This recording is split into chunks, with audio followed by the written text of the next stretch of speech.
आज का विषय मैं कौन हूँ। मैं ये शरीर, ये नाम मेरा है। अर्थात ये बाल मेरे हैं, ये चेहरा मेरा है, ये कंधे मेरे हैं, ये हथेली मेरी है, ये पाँव मेरे हैं। तो मैं कौन हुआ फिर? मैं ये हाथ पैर शरीर नहीं हूँ।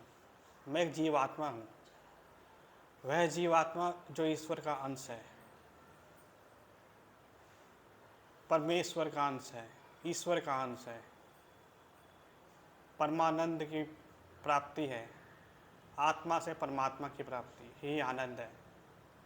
आत्मा से परमात्मा, परम आत्मा, ईश्वर। आत्मा ये जीवात्मा है, शरीर। ये शरीर मैं नहीं हूँ, मैं एक जीवात्मा हूँ। यही आज का विषय है। जब हम ध्यान लगाते हैं, योग करते हैं, तो ईश्वर से जुड़ते हैं। ईश्वर नहीं बन पाते, हम ईश्वर जैसे लगने लगते हैं कि ये जीवात्मा परमात्मा का अंश है। परमात्मा नहीं है, परमात्मा सर्वत्र है। ये जीवात्मा परमात्मा का अंश है। तो ईश्वर सब में व्याप्त हैं।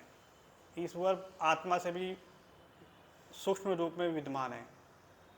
सबसे परमपिता परमेश्वर, ईश्वर और ये परमात्मा, ये जीवात्मा से संबंध रखते हैं।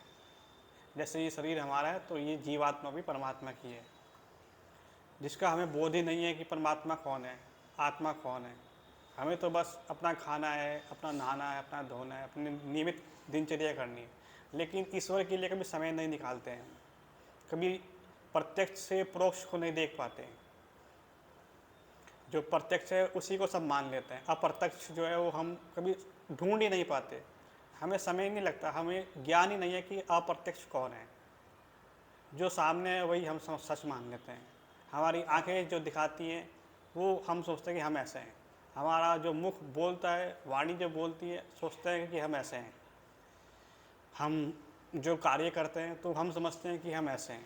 तो जो भी ये इंद्रियां हैं हमें दिखाती हैं, समझाती हैं, हम समझते हैं कि ये वही है। ये हमारा मन करता है, हमारी बुद्धि करती है, लेकिन हम नहीं करते। हम तो केवल प्रेरणा देते हैं। जीवात्मा जो है वो केवल प्रेरणा देती है। करता ये मानव का शरीर है। मानव तो शरीर से भी ऊपर है।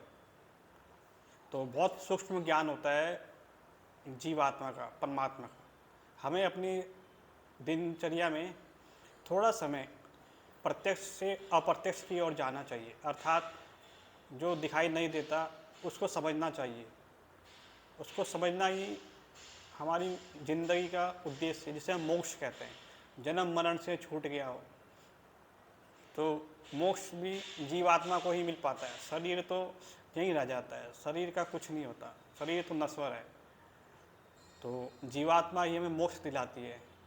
तो हम अपनी दिनचर्या में नियमित रूप से अप्रत्यक्ष जो परमात्मा है उसको आनंद लें, परमानंद में डूब जाएं। यही हमारे जीवन का उद्देश्य होना चाहिए। विश्राम। ओ